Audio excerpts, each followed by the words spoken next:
एक आदमी पहली बार अपनी गर्लफ्रेंड को शाक्य राजकुमार के एक गेट टुगेदर पार्टी में लेकर आया। उसे क्या पता था कि राजधानी के इस रसूखदार लड़के की नजर उसकी गर्लफ्रेंड पर पहली ही नजर में टिक जाएगी। जब वह खुद लोगों से मेल जोल में व्यस्त था, तभी उस लड़के ने लड़की से सीधा उसका कॉन्टैक्ट नंबर मांग लिया। लड़की ने स्वाभाविक रूप से मना करना चाहा, लेकिन यह सोचकर कि वह उसके बॉयफ्रेंड का दोस्त है, उसने आखिरकार नंबर दे दिया। पार्टी खत्म होते ही लड़की को एक असहज मैसेज मिला, भविष्य में अगर कोई स्टूडेंट क्लास के बाद कुछ पूछे तो मुझे अकेले में भेजना। लड़की का चेहरा फक पड़ गया। उसका बॉयफ्रेंड तुरंत पूछ बैठा, सब ठीक है ना, तबीयत तो नहीं बिगड़ गई? लड़की ने जल्दी से अपना फोन छिपा लिया और झूठ बोल दिया, नहीं, अंदर थोड़ी घुटन सी हो रही थी। अच्छा ये हुआ कि उसका बॉयफ्रेंड ज्यादा सवाल नहीं कर पाया। वह खुद सोच में पड़ गई थी कि पहली ही मुलाकात में उस लड़के ने ऐसा मैसेज क्यों भेजा। उसने खुद को समझाया कि शायद मैसेज गलती से चला गया होगा और वैसे भी अब उसका उससे कोई वास्ता नहीं होगा, इसलिए उसने फौरन उस लड़के का नंबर डिलीट कर दिया। वह नहीं चाहती थी कि यह बात उसके और उसके बॉयफ्रेंड के रिश्ते में दरार डाले। भले ही हर साल उनके रिलेशनशिप एनिवर्सरी पर उसे वह सगाई की अंगूठी नहीं मिलती थी जिसकी वह ख्वाहिश रखती थी, लेकिन वह जानती थी कि उनका रिश्ता मजबूत है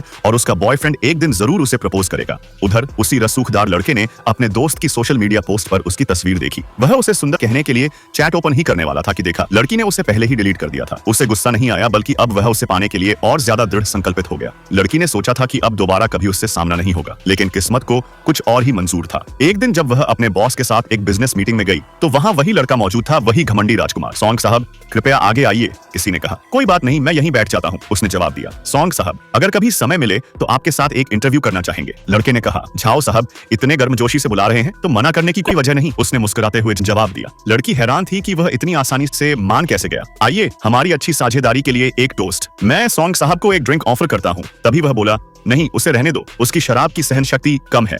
बस यही एक बात बॉस ने तुरंत पकड़ ली और समझ गया कि इन दोनों के बीच कुछ खास है। मीटिंग खत्म होते ही बॉस ने कहा, सॉन्ग साहब को उनके घर छोड़ दो। लड़की ने मन ही मन मना करना चाहा, लेकिन जब देखा कि बॉस का आदेश साफ था तो वह चुपचाप अपना बैग लेकर बाहर निकल पड़ी। उधर सॉन्ग साहब भी समझ गए थे कि लड़की उनके प्रति असहज है। क्या तुम मुझसे डरती हो, उन्होंने पूछा। लड़की ने संयम से जवाब दिया, नहीं, बस इतना है कि हम अलग अलग जेंडर से हैं तो कुछ सीमाएं होनी चाहिए, और मेरा बॉयफ्रेंड तुम्हारा अच्छा दोस्त है, इसलिए और भी सावधानी जरूरी है। सॉन्ग मुस्कुराया और बोला, लियांग मैडम उस दिन बहुत नाराज थी, लेकिन लगता है आपने कुछ गलतफहमी पाल ली है। असल में वो मैसेज मेरे एक दोस्त ने बिना पूछे मेरा फोन लेकर भेज दिया था। आपका जवाब बिल्कुल सही था, मुझे अंदाजा नहीं था कि ऐसा लगेगा। अगर इससे आपको ठेस पहुंची हो तो माफ कीजिए। ऐसी ही लेटेस्ट वीडियो के लिए सब्सक्राइब कर लो।